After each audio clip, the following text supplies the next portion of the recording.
Saludos amigos, Pastor Doug Batchelor. Saben, pensé que era importante darles avances ocasionales y lo que está pasando en la noticia sobre las profecías y elementos de profecía que continúan cumpliéndose. Vi algo que estaba en una revista y el titular dice, y esto es de América Revisión Jesuita del mayo 25 del 2020, y el Papa Francisco dice, comparto la impaciencia de traer la unidad cristiana. En la revista Cruz, el cual es un reporte similar, dice que la búsqueda de la unidad cristiana está teniendo progreso, dice el Papa. Algunos extractos de este titular, llegando al el 25 aniversario de la encíclica de Juan Pablo II sobre la unidad cristiana. Y de hecho, el Papa Juan Pablo II es llamado un santo porque el Papa Francisco lo canonizó. Él lo hizo un santo. El Papa Francisco dice que comparte la buena impaciencia de los que piensan que se debería hacer más, pero él también insiste que los cristianos deben de estar agradecidos del progreso que se ha hecho para la unidad de la cristiandad. Noten la palabra unidad y miren lo que sigue diciendo. Muchos pasos se han tomado en estas décadas para sanar la herida de siglos y milenios. Ahora, quiero que notemos especialmente esa frase, sanando la herida. Puedes leer en Apocalipsis capítulo 13, versículo 3, vi una de sus cabezas como herida de muerte, pero su herida mortal fue sanada, y se maravilló toda la tierra en pos de la bestia. Si vamos al versículo 11, dice, después vi otra bestia que subía de la tierra y tenía dos cuernos semejantes a las de un cordero, pero hablaba como dragón, y ejerce toda la autoridad de la primera bestia, y en presencia de ella, y hace que la tierra y los moradores de ella adoren a la primera bestia, cuya herida mortal fue sanada, y también hace grandes señales de tal manera que aún hace descender el fuego del cielo a la tierra delante de los hombres y engaña a los moradores de la tierra con las señales que se le ha permitido hacer en presencia de la bestia, mandando a los moradores de la tierra que le hagan imagen a la bestia que tiene la herida de espada y vivió. Así que 3 veces en el capítulo 13 de Apocalipsis se menciona estas heridas. Este artículo que acabo de citar, el Papa Francisco comparte que muchos pasos se han tomado en esta década para sanar la herida de siglos y milenios. El Papa Francisco dijo en una carta al cardenal Kurt, que es el presidente del Concilio Pontífice para promover la unidad de la cristiandad. Tienen todo un concilio dedicado para promover la unidad cristiana. Entonces, ¿por qué es todo esto importante? Porque si eres protestante, entiendes quién es esta bestia. Prácticamente todos los grandes reformadores apuntaron a Roma como el anticristo en Apocalipsis capítulo 13. Y voy a decir esto aquí en este punto. Habrán millones de católicos que espero ver en el cielo. No estoy hablando de la gente. Les estoy diciendo que esto es la historia de los Estados Unidos y así fue como Estados Unidos fue fundada. Todos los puritanos eran protestantes. Muchos de ellos huyeron de la persecución que ocurría en Europa. Todos ellos creían que el poder del anticristo era lo que hoy llamamos el papado o la Iglesia Católica Romana. Les doy algunas citas, de hecho. John Wycliffe o Juan Wycliffe, el primero en traducir la Biblia en inglés, suponemos que el anticristo, la cabeza de todos estos hombres del mal, es el papado de Roma, hablando de la posición que el papa tiene. Juan Hus dijo, el papa es el verdadero anticristo de quien está escrito que se sienta en el templo de Dios entre la gente donde Cristo es adorado. Vamos con Martín Lutero.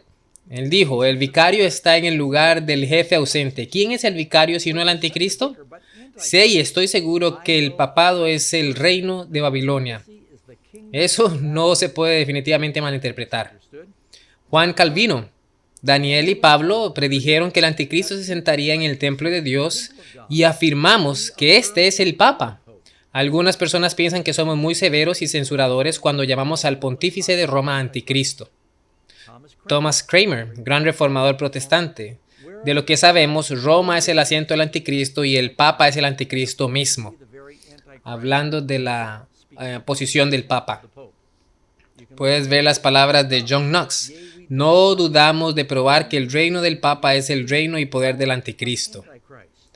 Y miren, Roger Williams, uno de los grandes fundadores del sistema político estadounidense, separó iglesia y estado y también fue pastor bautista. Él dijo, el papa es el supuesto vicario de Cristo en la tierra, quien se sienta como Dios en el templo de Dios, exaltándose sobre todo lo que se llama Dios, pero sobre las almas y conciencias de sus servidores, sobre el Espíritu de Cristo, sobre el Espíritu Santo y el mismo Dios, hablando en contra del Dios del cielo, pensando en cambiar los tiempos y también la ley, pero él es el hijo de perdición.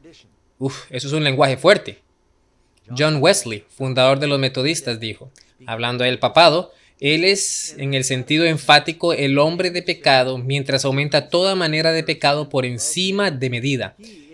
Es él que se exalta por encima de todo lo que se llama Dios o que es adorado, clamando los poderes más altos y altos honores, clamando las prerrogativas que pertenecen solo a Dios. Y en la Confesión de Pastores del Oeste, conformada por estas grandes mentes de la Reforma, dice, cuando ellos escribieron y juntaron las doctrinas fundamentales, ahí se encuentra que no hay otra cabeza de la iglesia más que Jesucristo. No puede el Papa de Roma en ningún sentido ser dicha cabeza, pero es el anticristo, el hombre del pecado, el hijo de perdición que se exalta en la iglesia en contra de Cristo y todo lo que se llama Dios. Ahora, les leo esto, amigos, y me pregunto que si quedará algún protestante en Estados Unidos que entiende lo que es la distinción entre protestantismo y catolicismo. En el libro Gran Nube de Testigos, Wycliffe, Tyndale, Lutero, Calvino, Kramer, en el siglo XVII, Bunyan escribió El progreso del peregrino, los traductores de la Biblia King James en inglés y los hombres que publicaron la Confesión de la Fe de Pastores del Oeste y Bautistas, Isaac Newton, Wesley, Whitefield, Jonathan Edwards y más reciente Spurgeon, el obispo J.C. Riley y el Dr. Martin Lloyd-Jones, estos hombres, entre otros, vieron la oficina del papado, noten que es la oficina, no un individuo, como el anticristo. Esto está en el libro Todos los caminos van a Roma. Ahora, la razón por la que digo esto es porque la profecía dice, y todos los reformadores creyeron, que esta bestia gobernaría y sería un poder perseguidor por 1260 años. Eso es 42 meses proféticos, o tiempos y la mitad de un tiempo, desde el 538, cuando el obispo de Roma obtuvo su poder por un ejército, hasta 1798. Y recuerden, que recibiría una herida con una espada. Así que hay dos maneras de que esta herida fue dada o fue recibida. Una fue a través de que la Biblia estaba siendo imprimida y distribuida masivamente la predicación de los protestantes. Y la segunda es cuando Berthier, el general de Napoleón en 1798, entró en Roma y abolió el gobierno papal y estableció uno secular en su lugar. Y así la Iglesia de Roma recibió una herida de muerte y perdió su interrumpido poder político y religioso sobre el mundo o de la civilización del oeste por lo menos. Pero la profecía dice que esa herida mortal sería sanada, así que noten el lenguaje que el Papa usa en este titular de esta semana. Muchos pasos se han tomado en esta década para sanar la herida de siglos y milenios. Es el mismo lenguaje que está usando en la encíclica por el santo Juan Pablo II. Dice que él reafirma el compromiso irrevocable de la Iglesia Católica trabajando y orando por la unidad de la fe de la cristiandad, y él resaltó cómo los cristianos de todas las denominaciones ya están unidos en la experiencia del martirio. Él llama a esforzarse y promover a la sanidad de memorias históricas y perdón mutuo. Él pidió a otros cristianos a unirse en diálogo en el ministerio del obispo de Roma. El Papa es el Papa en una cristiandad unida. Cristiandad unida. Y él insiste que el diálogo no es una negociación, pero un compartir de los dones que Dios ha dado a cada comunidad. Él anima a todos los cristianos a pedir al Espíritu Santo que guíe nuestros pasos y habilite a todos a escuchar el llamado a trabajar por la causa del ecumenismo con renovado vigor, y él logra que el Espíritu inspire nuevos gestos proféticos y refuerza la caridad fraternal entre todos los discípulos para que el mundo pueda creer. En otras palabras, está citando de Juan 17, donde dice que todos seamos uno. Pero bueno, esto es lo que sabíamos que iba a suceder al final. Al final habrá un llamado a la unidad y tendremos dos grupos. Uno adoraría a la bestia y su imagen y ellos recibirán la marca de la bestia, pero habrá otro grupo de protestantes genuinos que protestarán contra estos cambios que se hacen a la verdadera cristiandad y a la Biblia, y rara vez escucho una voz sobre esto. Y hoy, esta semana en las noticias, es otro paso a esta dirección, a la dirección del ecumenismo. Recuerda que no ha habido un papa como este papa jesuita que ha tratado más duro y rápidamente para construir puentes entre poderes protestantes. Los tienes juntos en el 2015 con el obispo de Cattenburg, el cual se llama Austin Wesley, y luego una gran movida fue hecha en el 2016 al juntarse con los líderes luteranos para pedir perdón de Roma. Martín Lutero se sorprendería hoy. Y luego de nuevo pastores protestantes evangélicos, pentecostales, todos han ido a Roma para tratar de construir esta unidad, y ahora al talón de esta pandemia global, las personas han notado cómo el medio ambiente ha mejorado y el agua y el aire con los animales, y ellos dicen que tal vez necesitamos, en vez de cerrar todo por un mes, cerrarlo todo una vez a la semana. Y el Papa ha llamado a todos los líderes del mundo a venir a Roma para un pacto global para reeducar a todos de cómo salvar el mundo y el medio ambiente. Originalmente esto estaba planeado para mayo del 2020 y ahora ha sido movido para el octubre 11 al 18 y ha sido inclusive alargado.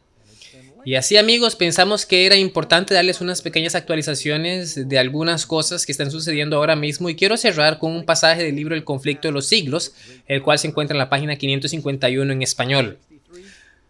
Los protestantes consideran hoy al romanismo con más favor que años atrás. En los países donde no predomina, lugares como Estados Unidos, y donde los partidarios del Papa siguen una política de conciliación para ganar influjo, se nota una indiferencia creciente respecto a las doctrinas que separan a las iglesias reformadas de la jerarquía papal.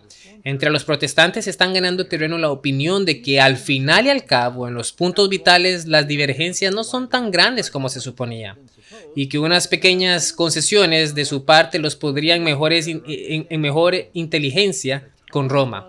Tiempo hubo en los que los protestantes estimaban altamente la libertad de conciencia adquirida a costa de tantos sacrificios. Enseñaban a sus hijos a tener en aborrecimiento al papado y sostenían que tratar de congeniar con Roma equivaldría a traicionar la causa de Dios. Pero cuán diferentes son los sentimientos expresados hoy. El tono pacífico de Roma en los Estados Unidos no implica un cambio de corazón. Ella es tolerante donde es indefensa, dice el obispo O'Connor.